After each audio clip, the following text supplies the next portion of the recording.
گھر والوں کو ایک ہی بات کی اپنے والد صاحب کو، میں نے کہا ایک بات یاد رکھیے گا، مجھے مسلمان کسی دنیاوی طور پہ عام بندے نے نہیں کیا، کسی مولوی صاحب نے، مفتی صاحب نے نہیں کیا، مجھے آمینہ کے لال صلی اللہ علیہ وسلم نے مسلمان کیا ہے۔ جسم کے ٹکڑے کر دو، کیا کر دو گے؟ انہوں نے ایسی ایسی باتیں لکھی اپنی کتابوں کے اندر، یعنی کہ آپ حیران ہو جائیں گے۔ نعوذ باللہ، مرزا قادیانی نے اللہ تعالیٰ کو گالیاں بکی، اللہ تعالیٰ کو چور کہا ہے۔ اس کی کتاب ہے روحانی خزائن، والیوم نمبر 20 ہے، پیج نمبر 396 ہے، اس میں اس نے کہا اللہ تعالیٰ چور ہے، نعوذ باللہ۔ اس نے اللہ تعالیٰ کو جانور سے تشبیہ دی ہے۔ میرا دادا تھا، گالیاں بکتے ہوئے مرا۔ میری دادی کی سگی بہن تھی، مرزائیوں کی مبلغہ تھی، مرنے سے پہلے کچھ عرصہ پہلے اس کو فالج ہوا، جس طرح کتا بھونکتا ہے نا ایسے بھونکتی تھی۔ اور یقین جانے گا انس بھائی، ہمارے محلے دار سمجھتے کہ ان کے گھر میں کوئی کتا ہے، جب دیکھو بھونکنے کی آوازیں آتی ہیں، اور اس کے منہ سے یلو کلر کی رالیں ٹپکتی تھی جس میں سے پخانے کی سمیل آتی تھی، غلاظت کی سمیل آتی تھی۔ ان کے عبرتناک انجام ہوتے ہیں، اللہ نہیں چھوڑتا۔ قادیانی ڈالرز کے بیگ ان کے پاس لے کے پہنچتے ہیں۔ اچھا، یہ پھر یہ طبقہ ان کی فیور کرتا ہے۔ آپ دیکھ لیں کوئی بھی مسئلہ ہو، آپ مرزائی کے کتے کو ماریں، آپ کو چیخ کی آواز امریکہ سے آئے گی، پوری دنیا کا عالم کفر ان کی سرپرستی کرے گا۔ آپ نے سنا کہ عرفان محمود یہ شخص پہلے قادیانی تھا، اور اللہ کا اس پر کرم ہوا، اور تاجدار انبیاء صلی اللہ علیہ وسلم کے نظر عنایت سے اللہ نے اس کو دولت ایمان سے سرفراز فرمایا، اور یہ مسلمان ہوا۔ یہ اپنی داستان سنا رہا ہے، اور یہ وہ قادیانی تھا کہ ایسا نہیں کہ کچھ دن قادیانی ہوا اور پھر مسلمان ہوا، اور نہیں، جس کا باقاعدہ خاندان قادیانی چلا آ رہا ہے، جس کا باپ دادا، اب تو الحمدللہ اس کی محنت سے بہت سارے اس کے خاندان کے لوگ بھی مسلمان ہوئے، اور جو ہے اس کے علاوہ بھی اس نے بہت ساری قادیانیوں کو مسلمان کیا۔ بات جو سمجھانا چاہ رہا ہے کہ دیکھیں، یہ اپنی زبان سے جو باتیں کہہ رہا ہے، بتا رہا ہے کہ دیکھیں قادیانی جو مذہب ہے، لوگ اس کو بطور مذہب قبول نہیں کر رہے۔ کوئی شخص بھی قادیانی مذہب کو بطور مذہب قبول نہیں کر رہا، بلکہ اس کے پیچھے ایک لالچ ہے، لوگوں کی لالچ ہے۔ لوگوں کی لالچ مال کی صورت میں ہے، لوگوں کی لالچ دولت کی صورت میں ہے، لوگوں کی لالچ جو ہے نوکری، اقتدار اور منصب کی صورت میں ہے، لوگوں کی لالچ جو ہے عورت کی صورت میں ہے، اور لوگوں کی لالچ باہر دوسرے ممالک میں جا کر نیشنلٹی حاصل کرنے کی صورت میں۔ یعنی اس مذہب کو لوگ بطور لالچ، یہ لالچ دے کر لوگوں کو قادیانی کر رہے ہیں۔ اس کے علاوہ جو بات بطور خاص سمجھنے والی ہے، اور پوری امت مسلمہ کو اور قادیانی بھی یہ بات سمجھ لیں اور سن لیں، اور ان کو بھی ہم دعوت اسلام دیتے ہیں، اور ان سے بھی یہ کہتے ہیں کہ تم اپنا راستہ بھول گئے ہو، بھٹک گئے ہو، راہ ہدایت پر آ جاؤ۔ وہ شخص یہ کہہ رہا ہے کہ قادیانیوں کی جو موت ہے وہ کتنی عبرتناک ہے، کتنی دردناک موت ہے، کہ بر وقت نزا، موت کے وقت، جب موت کا وقت ان کا قریب آتا ہے تو وہ ایسے بھونکتے ہیں جیسے کتا بھونکتا ہے، اور اڑوس پڑوس کے لوگ یہ سمجھتے ہیں کہ یہ کتا بھونک رہا ہے، حقیقت میں کہ وہ اس قادیانی کی جب موت آتی ہے تو اس کا یہ حشر ہوتا ہے، اور اس کے منہ سے جو غلاظت، گندگی ہے، وہ ایسے جیسے پہانے کی بدبو ہوتی ہے، اس طرح ان کے منہ سے وہ پہانا جاری ہو جاتا ہے، پیشاب آتا ہے۔ تو یہ چیزیں بڑی بنیادی ہیں۔ اس ویڈیو کو کمپلیٹ آپ جو دادا تھے نا جی، پڑھے لکھے نہیں تھے، بچپن کے زمانے میں ان کی پیدائش قادیان کی ہے۔ یہ ضلع گرداسپور ہے، بھارت کا ایک صوبہ ہے، وہاں پہ پیدا ہوئے، وہیں سے وہ سلسلہ چلا۔ ان کے والدین جو تھے وہ ان کی ڈیتھ ہو چکی تھی، بچپن کا زمانہ تھا۔ تو مرزا قادیانی یہ وہ مردود شخص تھا، یہ وہ کذاب تھا جس نے خود کو اللہ کا نبی کہا، رسول کہا، اور یہ اس نے انگریزوں کے کہنے سے معاذ اللہ کے نبی کی عزت پہ اٹیک کیا، اور عقیدہ ختم نبوت پہ ناپاک حملہ کیا۔ وہیں سے میرے دادا نے اس کو قبول کر لیا، بلیو کر لیا اس کے دعووں پہ۔ اس کے بعد سلسلہ چلا، ان کی شادی ہوئی وہیں پہ۔ میرے والد صاحب کی پیدائش بھی قادیان کی ہے۔ جب پاکستان بنا تو میرے دادا اپنی فیملی کو ساتھ لے کر لاہور میں آ گئے۔ لاہور میں ہمارا گھر فتنہ قادیانیت کا بہت بڑا مرکز تھا، بیس تھی، اور ہمارے گھر کے اندر ان کے بڑے پروگرامز ہوتے تھے, میٹنگز ہوتی تھیں. اللہ نے کرم کیا میرے بچپن کے زمانہ میں, اللہ نے میرے دل کے اندر ایک بات ڈالی کہ میں خود کو اس لیے کہتا ہوں قادیانی کہ میرے بڑے ہیں. اگر میرے دادا ابو کو اس وقت ہندو مت اچھی لگتی, آج ہمارے گھر میں ہندو ہوتے, میں بھی بتوں کو رام رام کرتا جس طرح اپنے بڑوں کو دیکھتا. میرے بڑے اگر عیسائی ہوتے, سکھ ہوتے, بدھسٹ ہوتے, تو میرا مذہب بھی آپ وہی ہوتا. تو مجھے اس پہ دیکھنا چاہیے, ریسرچ کرنی چاہیے, ریالٹی کیا ہے, مجھے حقائق تک پہنچنا چاہیے. اللہ اس کے رسول نے قرآن پاک کے اندر, احادیث کے اندر کیا کیا احکامات نازل فرمائے, کیا کچھ کہا, مجھے وہ پڑھنا چاہیے. اور اگر کوئی ایسی بات مجھے اللہ رسول کی باتوں کے خلاف مرزیت میں ملے گی تو میں نے یہ تہیہ کر لیا کہ میں اس کو چھوڑ دوں گا. سر یہ بتائیے کہ یہ خیال آپ کو کیسے آیا؟ جی دیکھیں, یہ اللہ تعالیٰ کا خاص کرم ہوتا ہے, اس کی رحمت ہوتی ہے کہ میں اکثر دیکھتا تھا کہ ہمارے محلے کے اندر لوگ ہمارا بائی کاٹ کرتے ہیں, مطلب قادیانیت کے نام کو ایک گالی کے طور پہ لیتے ہیں. ہمارے گھر میں محلے میں کوئی تقریب ہوتی, خوشی کا فنکشن ہوتا, وہ سب کو انویٹیشن کارڈز بھیجتے, سب کو انوائٹ کرتے, ہمارا بائی کاٹ کرتے. تو میں سوچتا تھا کہ ان مسلمانوں میں بڑے بڑے پڑھے لکھے ہیں, بڑے اللہ والے ہیں, بڑے نیک لوگ ہیں. امام کعبہ سے پوچھو وہ بھی یہی کہتے ہیں قادیانی کافر ہے. مسجد نبوی شریف کے امام سے پوچھو وہ بھی یہی کہتے ہیں قادیانی کافر ہیں. پوری دنیا کے کسی مسلمان سے پوچھو وہ ان کو مسلمان نہیں سمجھتا. تو میں یہ سوچتا تھا کہ ہمارے بڑوں نے کون سی ایسی حرکت کی ہے کہ ہم کلمہ پڑھتے ہیں, مرزائی کلیم کرتے ہیں ہم کلمہ پڑھتے ہیں, کہ ہم کلمہ پڑھتے ہیں ہم پھر بھی کافر ہیں. ہمارے بڑوں نے کون سی ایسی اپنی کتابوں کے اندر خرافات لکھ دی ہیں کہ ہم نمازیں پڑھتے ہیں, ہم قرآن پڑھتے ہیں, ہم پھر بھی کافر ہیں. مجھے اس بیس کو جو ٹچ کرنا ہے, مجھے دیکھنا ہے, مجھے ڈیپلی اس کو پڑھنا ہے, اور کمپیریٹیولی مجھے قرآن و حدیث کا اور قادیانی فتنے کا مجھے اس کی اسٹڈی کرنی ہے, مطالعہ کرنا ہے. نیوٹرل ہو گیا الحمدللہ. ٹھیک ہے, آپ نے اس کو اسٹڈی کیا پھر؟ جی, پھر اللہ نے کرم کیا, میں نے ایک طرف قرآن و حدیث کی اسٹڈی کی اور ان کے تراجم منگائے قرآن پاک کے, ان کی کتابیں منگوائیں. مرزا قادیانی کذاب کی تقریباً کوئی 83 کے قریب اس کی بکس ہے, جو روحانی خزائن 23 والیومز میں انہوں نے پرنٹ کر دی. میں نے کچھ ہمارے گھر میں تھیں, باقی میں نے باہر سے چنام نگر سے منگوا لی. تو پھر سب سے پہلے آپ نے گھر والوں سے بات کی ہوگی؟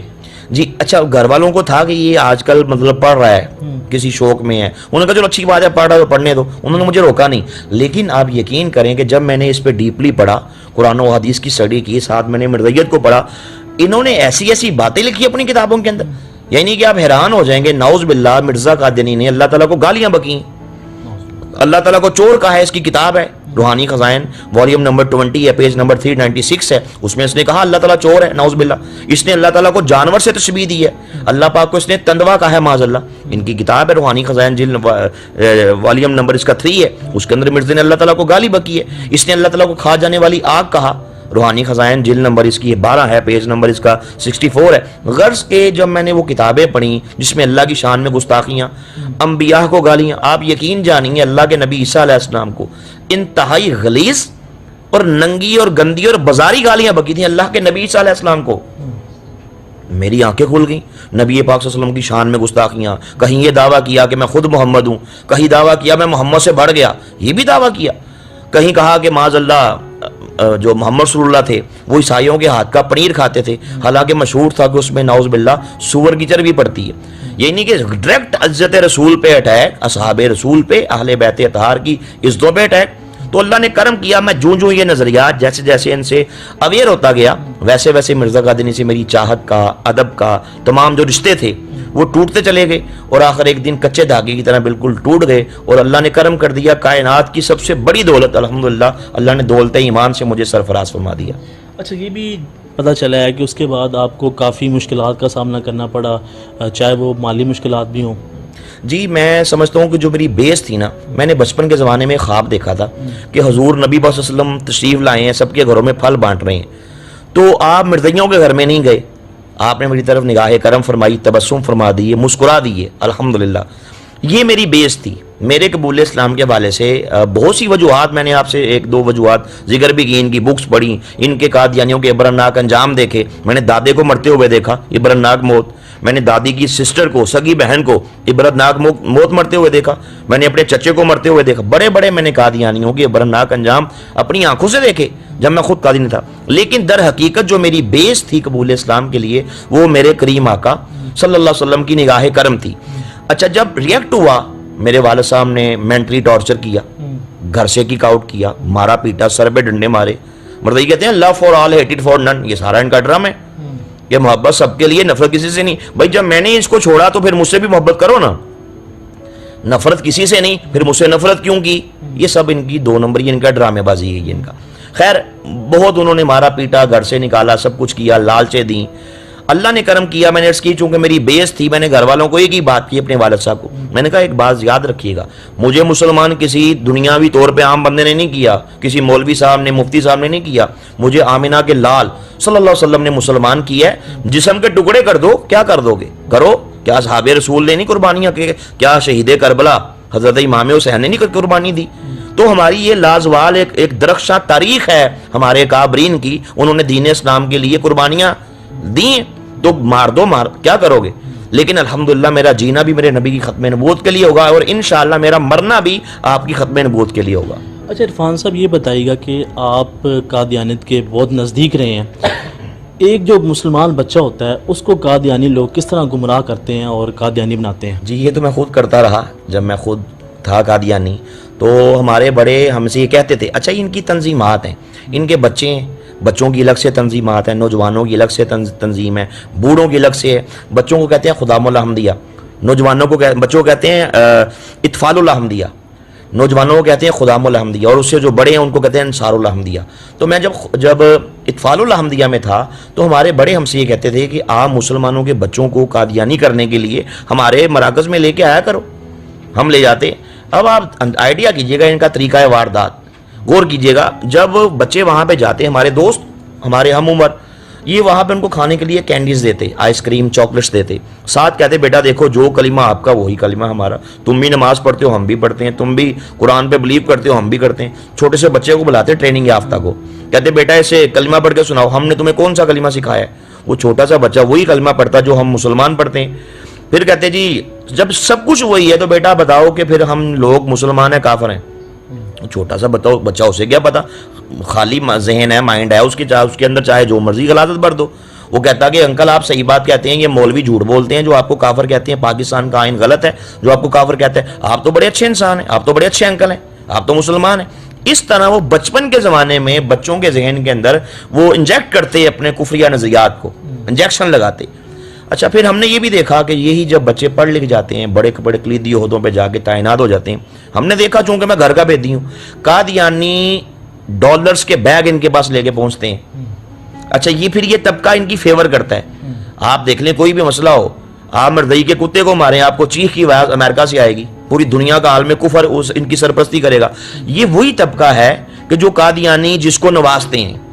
پھر یہ وہی طبقہ ہے کہ جو آپ کو یہاں پاکستان میں بیٹھا نظر آئے گا کہ پاکستان کے بڑے بڑے سیٹوں پہ بیٹھ کے جن کے غلیظ قلم چند ٹکوں کے لیے مرزئی لڑکیوں کے لیے وہ اللہ کے نبی کی عزت کے خلاف وہ معاذ اللہ حرکت میں آتے ہیں. کبھی کہتے ہیں کہ پاکستان سے نموس رسالت کو ختم کرو، قانون کو، قوانین کو، کبھی ختم نبوت کے قوانین کو ختم کرو، کبھی کہتے ہیں ظلم ہے، کبھی کہتے ہیں مردیوں کو مسلمان ڈکلیئر قرار دو. تو اس طرح کے معاملات ہوتے ہیں. پھر یہ وہ جن کی بچپن کے زمانے میں برین واشنگ ہو جاتی ہے تو پھر قادیانیوں کے لیے آسان ہوتا ہے کہ ان سے جو چاہو اپنی مرضی کے فیصلے لینا. تو یہ پھر یہ بڑا خطرناک کام ہے قادیانیوں کا. اچھا یہ بتائیے گا کہ ایک جو شعور انسان ہوتا ہے، ٹھیک ہے، میچور انسان ہوتا ہے، تو اس کو یہ کس طرح گمراہ کرتے ہیں؟ دیکھیں جی بات یہ ہے کہ قادیانیوں کے ہتھ کنڈے ہیں مختلف. لڑکیوں کے نام پہ یہ مسلمانوں کو ڈی ٹریک کرتے ہیں، جابس کے نام پہ کتنے مسلمان ہیں بیچارے جاب لیس ہیں، کہتے ہیں ہم آپ کو جاب دلاتے ہیں. کتنے مسلمان، میرے پاس مثالیں ہیں، میری انشاءاللہ اس پہ ایک بک میں ورکنگ کر رہا ہوں. یہ لالچ دیکھ کے میرے خیال سے یہ باہر کے ممالک بھی بلاتے ہیں. جی میں عرض کر رہا ہوں کہ میری نیکسٹ بک کسی ٹاپک پہ آ رہی ہے، ویزے کے نام سے کتنے مسلمان انہوں نے ڈی ٹریک کر لیے. اچھا ہوتا یہ ہے کہ یہ ویزے دیتے ہیں، پیسہ دیتے ہیں. ہم نے دیکھا کئی ایسے رکشہ ڈرائیور ہیں، ان کے پاس جناب آج بنگلوں میں رہ رہے ہیں، کہاں سے آیا پیسہ؟ مرضی ہو گئے دیا، مرضی ہو گئے، پوری فیملی پہ سائن کر دیے کہ ہم قادیانی ہیں، پیسوں کے ڈھیر لگ گئے. یہ کتنا بدبخت شخص ہے یہ کہ جو چند ٹکوں کے لیے نعوذ باللہ پیسے کے لیے ویزے کے لیے گنبد خضرا سے تعلق توڑ کے ایک کائنات کے بدترین شخص کو، ایک کذاب کو کہتا ہے یہ اللہ کا نبی ہے. اس سے بڑھ کے خسارے کا، اس سے بڑھ کے ہلاکت کا کوئی سودا نہیں ہو سکتا. اچھا پھر ہوتا یہ ہے، یہ کچھ تو کرتے ہیں اس میں شک نہیں ہے، لیکن جو سب سے موسٹ ڈینجرس قادیانیوں کا وار ہے وہ یہ ہے کہ یہ تو کہتے ہی نہیں ہم کافر ہیں. بالکل. دیکھیں میرے پاس ایک بندہ آئے ہوگا، جی میں آپ کو جاب دلاؤں گا، آپ کو ویزا دلاؤں گا، یہ بنگلہ آپ کا ہے، یہ بت پڑا ہے سجدہ کر لو، انشاءاللہ جوتے کھا کے یہاں سے جائے گا کہ تم یہ کیا بک رہے ہو میرے سامنے. کبھی نہ کروں گا. کسی مسلمان جتنا مرضی ہو جائے نہیں کرے گا. لیکن جب اس کو یہ کہا جائے گا کہ بھائی دیکھو ہم تو کلمہ پڑھتے ہیں, جس طرح میں نے بچوں کی مثال دی, ہم تو نماز پڑھتے ہیں. بیٹا میں چھوٹا تھا تو بچپن کے زمانے میں نا جب ہم کھیلتے بچوں کے ساتھ تو اپنے گھر میں جاتے نا, بچے میرے ساتھ گھر آ جاتے میرے, اکثر میری والدہ قرآن پاک پڑھ رہی ہوتی تھیں. کہتی بیٹا ادھر آؤ, یہ دیکھو کون سا قرآن پڑھ رہی ہوں. بیٹا وہی قرآن ہے جو آپ پڑھتے ہو, اس کو گھر لے جاؤ, بڑوں کو دکھاؤ, ہم نے تو کوئی چینج کیا ہی نہیں ہے. تو مطلب خود کو مسلمان کہہ کے مسلمانوں کا ایمان خراب کیا جاتا ہے, اور یہ قادیانیوں کا موسٹ ڈینجرس جو ہے ان کا وار ہے. وگرنہ میں نے دیکھا کہ بہت سے لوگوں سے پوچھا, کئی ایسے کیسز میرے سامنے آئے, کبھی پیسہ نہیں لیا, جاب نہیں لی, اس لیے مرضیہ ہو گئے کہ مجھے مرضیت اچھی لگی, قرآن و حدیث کے مطابق لگی. اب قرآن پاک کے اندر تحریفات کرتے ہیں, تراجم کے اندر غلط طریقے سے احادیث پیش کرتے ہیں, غلط اپنی نظریات کی تشریح کرتے ہیں. ایک عام آدمی ہے, لے مین, اس کو تو نہیں پتا اس کی کیا حقیقت ہے. تو ان کے لیے ایک لے مین کو قادیانی کرنا بقدر آسان ہے بنسبت ایک پڑھے لکھے اور وہ پڑھا لکھا کہ جس کو اسلامک معلومات ہیں, بیسک جس کو انفارمیشن ہے, جس کو ختم نبوت پہ انفارمیشن ہے. ان کے ہاں ان کی دال نہیں گلتی, ایک لے مین پہ ان کی دال گل جاتی ہے. بہت سے لوگوں کا قادیانی کیا. اچھا یہ بتائیے گا کہ یہ بھی کہا جاتا ہے, اس میں حقیقت ہے کہ جو قادیانی لوگ ہوتے ہیں, جو ان کے عہدیدار ہوتے ہیں, ان کے ناجائز تعلق ہوتے ہیں لڑکیوں کے ساتھ؟ دیکھیں جی, یہ ایک ٹاپک ایسا ہے, اگر آپ اس پہ ایک بک پڑھیں نا, ربوہ کا مذہبی عامر, اس کے اندر قادیانیوں کا دوسرا خلیفہ تھا مرزا بشیر الدین محمود. اس کا سارے اس کی غلاظت جو کچھ وہ کرتا رہا قادیانی خواتین سے کرتا رہا, اس کے ناجائز مراسم اس کے اندر لکھے ہیں. اور لکھنے والے کون ہیں؟ قادیانی. ایک شفیق مرزا صاحب تھے, انہوں نے ایک بک لکھی, اس کا نام ہے شہر صدوم. شفیق مرزا صاحب قادیانی تھے, ربوہ میں پیدا ہوئے, قادیانیوں میں بڑا آگے بڑھ چڑھ کے حصہ لیتے تھے ان کی ایکٹیویٹیز میں. مسلمان ہو گئے. سوری, انہوں نے اپنی کتاب کے اندر مرزا بشیر الدین محمود, ان کی جو رائل فیملی ہے, ان کے لوگوں کے ناجائز تعلقات لکھے ہیں قادیانی عورتوں سے. اور یہاں تک لکھ دیا کہ مرزا بشیر الدین محمود جی شیطان, جو مرزا قادیانی کا نام نہاد بیٹا, ان کا دوسرا خلیفہ, اپنی سگی بیٹی کے ساتھ اس نے منہ کالا کیا, اپنی سسٹر بہن کے ساتھ, اپنی والدہ کے ساتھ. وہ اتنا انتہائی, میں کیا کہوں, مطلب غلیظ انسان تھا جی. تو یہ کچھ ہے میرے مطلب ربوہ چنام نگر کے اندر ایک شخص مسلمان ہوا, اس کا نام ہے فہد نعمان صاحب, سابقہ ربوہ, وہی کا رہائشی. انہوں نے اس پہ انٹرویو دیا. ہمارے دوست ہیں مبشر صاحب, انہوں نے مفتی مبشر صاحب نے اپنے انٹرویو کے اندر ان سے پوچھا کہ آپ بتائیں کہ چنام نگر کا کیا ماحول ہے. انہوں نے بتایا کہ یہاں پہ ہر دوسرا تیسرے گھر میں جو خواتین ہیں, جو مرزائیوں کی رائل فیملی ہے, ان کے ساتھ ان کے ناجائز تعلقات ہیں. انہوں نے کہا میں نے کیس کیے کئی مربیوں پہ, مجھے پتا ہے کہ چنام نگر کے اندر کون سا اڈا, کون سی جگہ ایسی ہے جہاں پہ یہ ناجائز کام ہوتے ہیں سارے. دیکھیں ایک عرض کروں, سچا نبی خود بھی غیرت مند ہوتا ہے اور اپنی امت میں بھی غیرت کو منتقل کرتا ہے. جھوٹا مدعی نبوت خود بھی بغیرت ہوگا اور اپنے ماننے والوں پہ بھی وہ بغیرتی کو منتقل کرے گا. قادیانی ہو اور اس میں غیرت ہو, یہ نہیں ہو سکتا. اور یہ بھی کہا جاتا ہے کہ یہ اینڈ پہ پھر کتے کی موت مرتے ہیں. جی یہ تو میں نے آپ کو اپنے گھر کی بات بتا دی شروع میں کہ میرا دادا تھا, گالیاں بکتے ہوئے مرا. میری دادی کی سگی بہن تھی, مرزائیوں کی مبلغہ تھی, مرنے سے پہلے کچھ عرصہ پہلے اس کو فالج ہوا. جس طرح کتا بھونکتا ہے نا, ایسے بھونکتی تھی. اور یقین جانے گا انس بھائی, ہمارے محلے دار سمجھتے کہ ان کے گھر میں کوئی کتا ہے. جب دیکھو بھونکنے کی آوازیں آتی ہیں اور اس کے منہ سے یلو کلر کی رالیں ٹپکتی تھی جس میں سے پخانے کی اسمیل آتی تھی, غلاظت کی اسمیل آتی تھی. ان کے بڑا ناک انجام ہوتے ہیں, اللہ نہیں چھوڑتا. ماشاءاللہ خدا کی ذات نے آپ کو ہدایت دی اور کرم کیا, اور تب سے لے کے آج تک آپ اسلام کی تبلیغ کر رہے ہیں, اور آپ نے اپنی زندگی جو ہے وہ اس کے لیے وقف کر دی ہے, ختم نبوت کے لیے. جی الحمدللہ جی. مجھے ایک دل میں ایک کسک تھی, ایک تڑپ تھی, فکر تھی کہ میں اپنے گھر سے شروع کروں اس کام کا آغاز نا. اللہ نے بھی, اللہ کے نبی نے بھی یہی سنت طریقہ یہی ہے, گھر سے شروع کرو. میں نے گھر والوں کو الحمدللہ اسلام کی پریچنگ کی, اللہ نے کرم کر دیا. میری سب سے پہلی میری والدہ مسلمان ہوئیں, پھر ایک بھائی, پھر دوسرا, پھر تیسرا, اللہ نے کرم کیا. پھر میرے والد صاحب, اس بڑھاپے کی عمر میں آپ نے اسلام قبول کر لیا. اب تک ہماری اپنی برادری کے اندر 50 سے زیادہ لوگ اسلام قبول کر چکے ہیں, اور پورے پاکستان میں بڑے بڑے قادیانی, اللہ نے کرم کیا الحمدللہ, سرکار کی نظر رحمت ہوئی.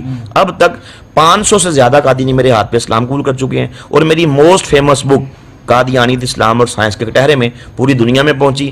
انگلش میں ٹرانسلیشن ہوئی, انڈیا میں ہوئی, پاکستان میں ہوئی, عربی میں ہو رہی ہے, سندھی میں ہوئی. الحمدللہ ہزاروں قادیانی جب یہ ابروڈ کنٹریز میں پہنچی، یورپ پہنچی، تو ہزاروں قادیانی اس کتاب کو پڑھ کے اللہ نے کرم کر دیا، ان کو ہدایت مل گئی مسلمانوں کے۔ سنا کہ قادیانی کس طرح لوگوں کو گمراہ کرنے کی کوشش کر رہے ہیں۔ قادیانی مذہب ایک گندگی کا ڈھیر ہے، ایک غلاظت کا ڈھیر ہے۔ قادیانی مذہب ایک ناپاکی ہے، اور خود بھی یہ اس گندگی کے دلدل میں ہیں اور دوسروں کو بھی گمراہ کرنے کی کوشش کر رہے ہیں۔ دیکھیے حالیہ میں پشاور کی عدالت میں جج کے سامنے غازی خالد نے ایک قادیانی کو واصل جہنم کیا، اور وہ جو اتنے بڑے بڑے بکواسات کر رہا ہے، اتنی بڑے جو ہے گستاخیاں کر رہا ہے، یہ عدلیہ پر ایک سوالیہ نشان ہے کہ توہین رسالت کا جو قانون ہے، توہین رسالت کے قانون پر جب عمل نہیں ہوگا تو اسی طرح ہر شخص قانون اپنے ہاتھ میں لے گا۔ مسلمانوں کا صبر کا پیمانہ لبریز ہوتا ہے۔ یہ ہمارے حکمرانوں کے لیے بھی یہ سوالیہ نشان ہے کہ وہ انصاف کو قائم کرنے میں ناکام رہے۔ اور اس سے پہلے کہ جو واقعات ہیں کہ پنجاب کے گورنر سلمان تاثیر قادیانی جس نے بکواس کیا اور اس کو غازی حضرت ممتاز حسین قادری علیہ رحمہ نے واصل جہنم کیا، اور اس سے پہلے غازی علم الدین، اور اس طرح کے ہزارہ واقعات موجود ہیں کہ یہ لوگ مسلمانوں کے ایمانی جذبات کے ساتھ کھیلتے ہیں، اور پھر جب مسلمانوں کا صبر کا پیمانہ لبریز ہوتا ہے تو ان کو واصل جہنم ہوتے ہیں یہ۔ تو پھر ہمارا لبرل میڈیا اور لبرل اور لوگ پھر یہ ایک سازش کرتے ہیں کہ دیکھو اس طرح قانون ہاتھ میں لیا جا رہا ہے۔ اگر توہین ہم یہی کہتے ہیں اور کہتے رہیں گے کہ تم توہین رسالت کے قانون پر فوراً عمل ہو جائے تو کوئی شخص قانون ہاتھ میں نہیں لے گا، ورنہ یہی ہوگا اور اسی طرح ہوتا رہے گا۔